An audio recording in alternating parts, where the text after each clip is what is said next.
امام بخاری نے نا فیصلہ کیا کہ نیشا پور میں جا کے مدرسہ بناتا ہوں۔ امام مسلم آپ کے شاگرد ہیں جنہوں نے مسلم شریف لکھی ہے، فرماتے ہیں جب نیشا پور امام بخاری آئے تو اتنا بڑا استقبال ہوا کہ میں نے اتنا بڑا استقبال دیکھا نہیں کبھی۔ امام بخاری نے وہاں مدرسہ بنایا، ہزاروں طالب علم آنے لگے، لیکن ایک منہ دیکھ دیکھ کے بندہ تھک بھی تو جاتا ہے نا۔ شروع میں بڑے ذوق سے لوگ آتے ہیں، پھر انہیں کمزوریاں نظر آنی شروع ہو جاتی ہیں۔ بچے سالن نہیں کھاتے، 4 دن ایک ہی روز کھانا پڑے تو پھر آہستہ آہستہ فرینڈ پہ بیٹھنے والے اینڈ پہ بیٹھنے لگ جاتے ہیں، ماحول بدل جاتا ہے۔ امام بخاری کے خلاف سازشیں ہونے لگیں۔ میں کسی عام آدمی کی بات نہیں کر رہا، پھر کہتا ہوں اس بندے کی بات کر رہا ہوں جنہوں نے قرآن پاک کے بعد وہ کتاب لکھی جسے امت نے سب سے صحیح کتاب بیان کیا۔ امام بخاری کے خلاف لوگ اتنے ہوئے، بادشاہ کو جا کے شکایتیں لگائیں، اور بادشاہ نے کہا آج کے بعد کوئی بخاری کے مدرسے میں درس میں حدیث پڑھنے نہ جائے۔ امام مسلم کہتے ہیں اتنا بڑا استقبال بھی میں نے دیکھا، اتنا بڑا استقبال میں نے کبھی نہیں دیکھا، اور وہ حال بھی میں نے دیکھا کہ امام بخاری پڑھانے والے تھے اور میں اکیلا پڑھنے والا تھا۔ ساری عمر ہی آٹا گد ہے، لکھاں کیتے نہیں پیڑے، اب وقت آیا ہی تے محمد بخشا کوئی نہیں ہو بیٹھا نیڑے۔ کدھر گئے عشق کے دعوے، کدھر گئے وفا کے جذبے، کدھر گئے وہ غلامی کی باتیں، کہاں گئے وہ لوگ جنہوں نے کہا تھا کہ ساتھ جئیں گے ساتھ مریں گے، تا دم آخری وفا کریں گے۔ چلے جاتے ہیں لوگ، معیار بدل جاتا ہے، سوچ بدل جاتی ہے، کہانیاں بنا لیتے ہیں، ذہن بنا لیتے ہیں۔ امام بخاری نے نیشا پور چھوڑ کر ارادہ کیا کہ میں بخارا چلا جاؤں، اپنے شہر۔ سنو یہ درد کی داستان ہے لوگوں، سنو، اس بندے کی بات کر رہا ہوں جس کا نام جپتی ہے دنیا۔ امام بخاری بخارا آئے، پھر بڑا استقبال ہوا، پھر بہت بڑا مدرسہ بن گیا۔ یہ وہ بندہ ہے جن کے بارے میں نبی پاک علیہ السلام فرماتے ہیں اسے میرا سلام کہنا۔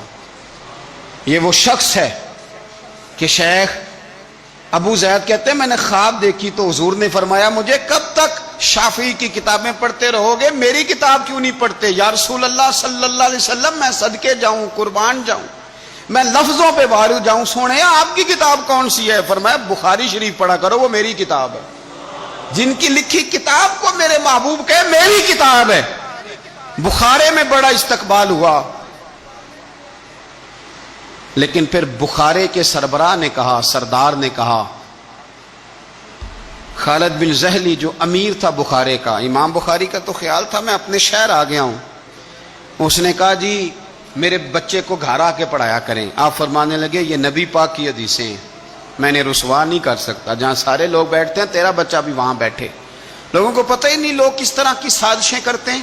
اس نے کہا جی ٹھیک ہے میں اپنا بچہ بھیج دوں گا، پر جس وقت میرا بچہ کلاس میں ہو اور کوئی بھی نہ ہو، اکیلا ہو میرا بچہ۔ امام بخاری فرمانے لگے اگر کوئی اور آ کے کہے کہ میں نے بھی حضور کی حدیث سنی ہے تو میں کیسے منع کروں؟